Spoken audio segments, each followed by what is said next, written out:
बिस्मिल्लाहिर्रहमानिर्रहीम। स्टूडेंट्स, आज हम second year physics chapter number 12 और उसका टॉपिक कंटिन्यू कर रहे हैं जी, एप्लीकेशंस ऑफ इलेक्ट्रोस्टैटिक्स। इस पे पहले भी लेक्चर हो चुका है, थोड़ा सा पोर्शन इसका हम पहले पढ़ चुके हैं। एप्लीकेशन ऑफ इलेक्ट्रोस्टैटिक्स से मुराद मैंने बताया था कि हर वो डिवाइस, हर वो इंस्ट्रूमेंट जो अपनी वर्किंग के अंदर चार्जेस की अट्रैक्शन या चार्जेस की रिपल्शन को इस्तेमाल करेगा, उसे हम एप्लीकेशन ऑफ इलेक्ट्रोस्टैटिक्स का नाम देंगे। अब इसमें जो एप्लीकेशन हमारी टेक्स्ट बुक पे दो पढ़ाई गई हैं, उसमें से पहली एप्लीकेशन पे हम बात करेंगे जिसको हम हेडिंग में नाम दे रहे हैं जी, ज़ीरोग्राफी। सबसे पहले बच्चों अगर बात करें कि ये जो ज़ीरोग्राफी होती है, इस पे भी हम पहले लेक्चर में बात कर चुके हैं कि ज़ीरो मीन होता है ड्राई, ग्राफ मीन राइट।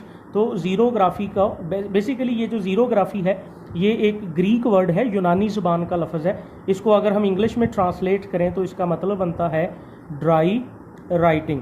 तो ड्राई राइटिंग से मुराद लिखने का कोई भी ऐसा तरीका जिसके अंदर ड्राई फॉर्म में इंक इस्तेमाल होती होगी, उसको हम ड्राई राइटिंग का नाम दे देंगे। मसलन जो हम यहाँ पढ़ने लगे हैं ड्राई राइटिंग, वो है बच्चों फोटोकॉपियर मशीन।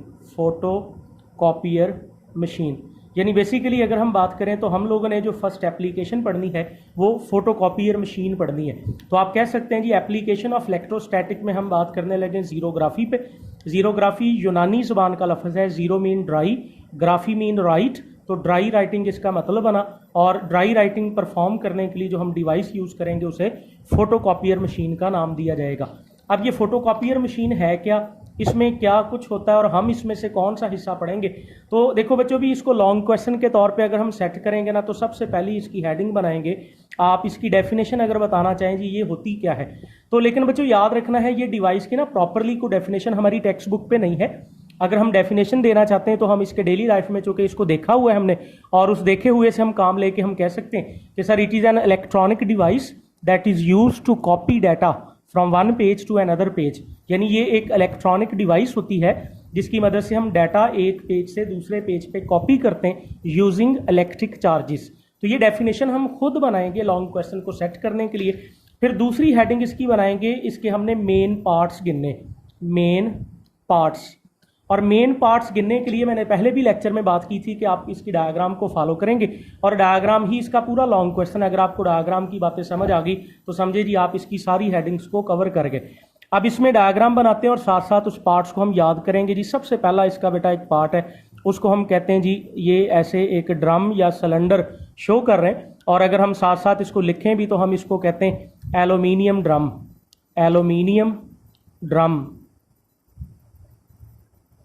अब एल्यूमिनियम ड्रम जैसा कि नाम से भी पता चलता है कि ये एल्यूमिनियम का बना होता है, और ये याद रखना है जी, ये रोलिंग ड्रम है, ये अपनी जगह पे स्पिन कर रहा होता है, रोल कर रहा होता है, और ये सारे का सारा एल्यूमिनियम का बना होता है। अब एल्यूमिनियम का बिहेवियर बच्चों आप जानते हैं कि aluminium is a good conductor of electricity, और हर गुड कंडक्टर की तरह एल्यूमिनियम के अंदर भी plenty of free electrons exist करेंगे। अच्छा जी, ये जो एल्यूमिनियम का बना हुआ ड्रम है जो कि अपनी जगह पे रोल भी कर रहा होता है, इसके ऊपर ना तय होती है एक और मटेरियल की। वो जो दूसरा मटेरियल होता है वो बच्चों होता है सेलेनियम। ये भी आप लोगों ने अब याद रखना है कि हमारा ड्रम जो है बना तो एल्यूमिनियम का होता है, लेकिन इसके ऊपर तय होती है एक और मटेरियल की, और वो जो दूसरा मटेरियल जिसकी तय होती है उसको हम सेलेनियम कहते हैं। और सेलेनियम का बिहेव आप याद रखोगे बच्चों कि selenium is a photo conductor. और फोटो कंडक्टर का मतलब ये होता है कि ऐसा मटेरियल जो लाइट की मौजूदगी में कंडक्टर होता है और एब्सेंस ऑफ लाइट में नॉन कंडक्टर बन जाता है। ये बोर्ड का बड़ा फेमस एमसीक्यू है, कई दफ़ा बोर्ड में पूछा जा चुका है कि एल्यूमिनियम तो गुड कंडक्टर होता है, लेकिन जो सेलेनियम है उसका बिहेव क्या है। तो बेटा याद रखना, सेलेनियम फोटो कंडक्टर है, मीन लाइट की मौजूदगी में कंडक्टर है और एब्सेंस ऑफ लाइट में ये नॉन कंडक्टर हो जाता है। तो पहला हिस्सा हमारा पूरा होता है ये ड्रम के बारे में कि ये ड्रम एल्यूमिनियम का बना होता है और इसके ऊपर सेलेनियम की तह चढ़ी होती है। और याद रखना बच्चों, इस एल्यूमिनियम ड्रम को हार्ट ऑफ फोटोकॉपियर मशीन कहते हैं। ये फोटोकॉपियर मशीन का दिल है, मतलब इतना अहम हिस्सा है कि इसको हम फोटोकॉपियर मशीन का दिल कह सकते हैं। अच्छा जी, उसके बाद आगे बढ़ते हैं जी। इस एल्यूमिनियम ड्रम के अलावा और कुछ होता है। देखो बच्चों, आप लोगों ने ना डेली लाइफ में ऑब्जर्व किया है कि अगर आप फोटोकॉपियर मशीन वाले के पास जाते हैं, फोटोकॉपी करवाने के लिए जाते हैं, तो सबसे पहला जो आपने देखा कि वो जैसे ही स्टार्ट का बटन प्रेस करता है तो एक लाइट सी चलती है, आपने देखी है। तो इसका मतलब इसके अंदर ना एक लैंप होता है। तो सिंबॉलिकली हम शो करके एक बॉक्स बना के कह देंगे कि सर इसके अंदर एक लैंप होगा। और लैंप का क्या पर्पस होगा? ऑफ कोर्स लैंप का पर्पस सिर्फ लाइट प्रोवाइड करना होता है। और यहाँ पे मान लीजिए कि बच्चों ये वो पेज है और इस पेज पे कोई डाटा लफ्ज़ लिखा है, सपोज ए लिखा हुआ है, और आप इस लिखे हुए ए को कॉपी करके दूसरे पेज पे ले जाना चाहते हैं। जैसा कि हमने बोला कि लैंप से लाइट ऑन होगी, लाइट जाके ना पेज से टकराएगी। अब यहाँ बच्चों गौर से सुन लेनी और याद करनी है आपने कि जब पेज से जाके लाइट टकराती है तो जो वाइट पेपर होता है यानी खाली पेज होता है वो लाइट को रिफ्लेक्ट करता है, और जो डार्क हिस्सा यानी जहाँ लफ्ज़ लिखे होते हैं वो अपने हिस्से की लाइट को एब्जॉर्ब कर लेते हैं। इट मीन जब लाइट पेज से जाके टकरा के रिफ्लेक्ट होके इस ड्रम की तरफ आएगी तो बच्चों याद रखिएगा होगा ये कि जो लफ्ज़ होंगे उनका अक्स यहाँ बन जाएगा और बाकी ड्रम पे रोशनी पहुंचेगी, क्योंकि खाली पेपर ने लाइट को सिर्फ रिफ्लेक्ट करना है। तो मतलब जब भी किसी पेज पे हम लाइट फोकस करेंगे तो जो खाली पेज होगा वो लाइट को उसी तरह रिफ्लेक्ट कर देगा, और जो डार्क हिस्सा यानी जो लफ्ज़ होंगे वो अपने हिस्से की लाइट को एब्जॉर्ब करेंगे, सारी नहीं लेकिन कुछ एब्जॉर्ब करेंगे, जिसकी वजह से उन लफ्ज़ों का अक्स बन जाएगा। और उसको फोकस करने के लिए दरमियान में यहाँ पे हम एक लेंस शो कर रहे हैं जी, कन्वेक्स लेंस, और इस कन्वेक्स लेंस का पर्पस सिर्फ लाइट को फोकस करना है और फोकस करके ड्रम पे लेके आना है। तो अब तक का प्रोसेस अगर हम इसको सीक्वेंस में बात करें तो ये बना कि लैंप से लाइट ऑन होगी, लाइट जाके पेज से टकराएगी, वाइट पेपर उसे रिफ्लेक्ट करेगा, डार्क यानी जो लफ्ज़ होंगे वो उसे एब्जॉर्ब करेंगे, इसलिए लफ्ज़ों का अक्स बनेगा और वो अक्स रिफ्लेक्ट होकर ड्रम पे आ जाएगा। तो मान लीजिए कि ड्रम के ऊपर ए जो है ना उसका अक्स बन चुका है। फिर बच्चों यहाँ ना एक एक्स्ट्रा हिस्सा मैंने पहले भी लेक्चर में बोला था कि पॉजिटिव चार्ज सप्लाई करने वाला एक सर्किट होता है, जो हम अपनी टेक्स्ट बुक के एतबार से बात करें तो हम अपने मेन पार्ट्स में उसे नहीं गिनेंगे। मतलब हमारी टेक्स्ट बुक के या ऐसे कह लें कि एफएससी सिलेबस से वो थोड़ी कॉम्प्लिकेटेड चीज़ है, इसलिए एफएससी सिलेबस में वो नहीं बताई गई। बट आपने याद रखना है कि यहाँ एक सर्किट होता है जो आपके इस ड्रम को पॉजिटिव चार्ज देता है। तो जैसे ही अक्स यहाँ बन जाता है तो इस सारे ड्रम को पॉजिटिव चार्ज सप्लाई कर दिया जाता है। अब कर दिया जाता है से मुराद आप यही समझिएगा कि यहाँ बच्चों एक सर्किट होगा जिसका काम होगा इस ड्रम को पॉजिटिव चार्ज सप्लाई करना, जैसे ही लफ्ज़ों का अक्स ड्रम पे बनेगा। अब होगा बेटा ये कि आप समझ लें कि पॉजिटिव चार्ज आ चुका है सारे ड्रम पे, और जैसे मैंने अभी थोड़ी देर पहले बोला है कि ये ड्रम एल्यूमिनियम का बना हुआ है, तो एल्यूमिनियम के जैसे ही इलेक्ट्रॉन देखेंगे कि सरफेस पे पॉजिटिव चार्ज आया तो इलेक्ट्रॉन ऑफ एल्यूमिनियम वो सरफेस की तरफ भागेंगे और इस पॉजिटिव चार्ज को न्यूट्रलाइज करना शुरू कर देंगे, और बिलाखिर ये होगा कि ये जो पॉजिटिव चार्ज हमने सप्लाई किया है ये थोड़ी देर में वापस न्यूट्रलाइज होना शुरू हो जाएगा। ये बच्चों न्यूट्रलाइज हो जाएगा, बट याद रखिएगा जहां ए का अक्स बना होगा वहां जो पॉजिटिव चार्ज होगा वहां न्यूट्रलाइज नहीं होगा, बाकी सारा ड्रम न्यूट्रलाइज हो जाएगा। मतलब जहां लफ्जों का अक्स होगा वहां पॉजिटिव चार्ज बच जाएगा। सवाल है जी क्यों बचेगा? क्योंकि बच्चों जाहिर बात है जहां अक्स होगा वहां डार्क हिस्सा होगा, और ये भूलना नहीं है कि एल्यूमिनियम के ड्रम के ऊपर सिलीनियम की तह भी चढ़ी हुई थी, मतलब सिलीनियम डार्क हिस्से में इलेक्ट्रॉन को ऊपर ही नहीं आने देगा।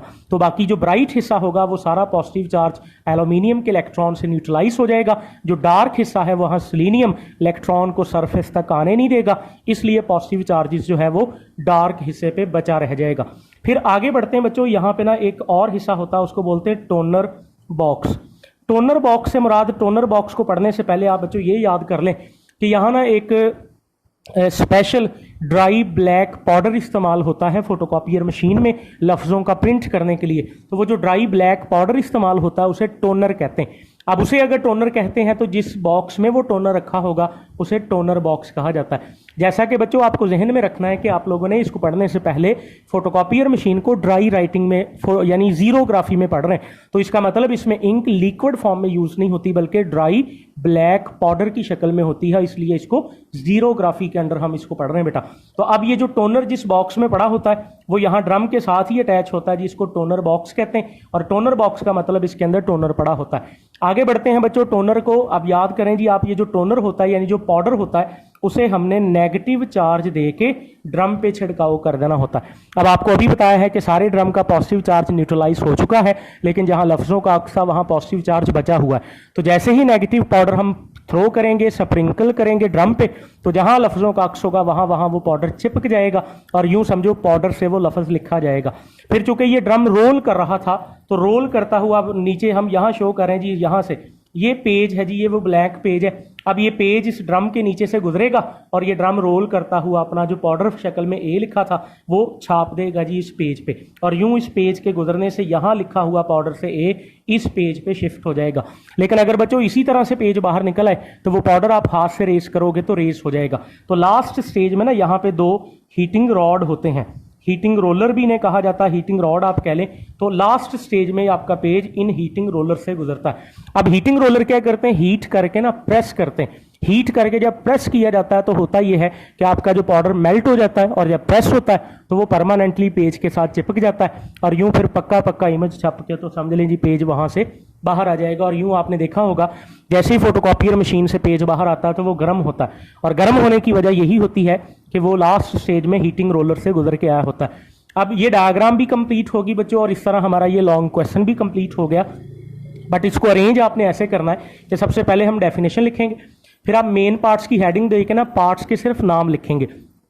कैसे लिखना है, ये जो डायग्राम आपके सामने बनी है इस डायग्राम में आपने पेज छोड़ देने हैं, तो पेज छोड़ के बाकी ये lamp, lens, drum, toner box, heating roller सिर्फ नाम लिख देने। फिर तीसरी हेडिंग आप बनाओगे स्कीमेटिक डायग्राम की, और उसमें ये फिर डायग्राम बना दोगे, ये सारी जो बनाई हुई आपकी टेक्स्ट बुक पे भी है, आप यहाँ से देख लें या टेक्स्ट बुक से देख लें। और फिर आखिरी हेडिंग होगी बच्चों वर्किंग, और वर्किंग पे लिखे आपने ये सारा प्रोसेस एक्सप्लेन करना है। वर्किंग लिखने के 2 तरीकेकार हैं, या तो आप पैराग्राफ में बच्चों लिख दें या फिर आप पॉइंट्स की शक्ल में भी लिख दें तो भी एक्सेप्टेबल है, और इस तरह आपका ये लॉन्ग क्वेश्चन कंप्लीट हो जाएगा।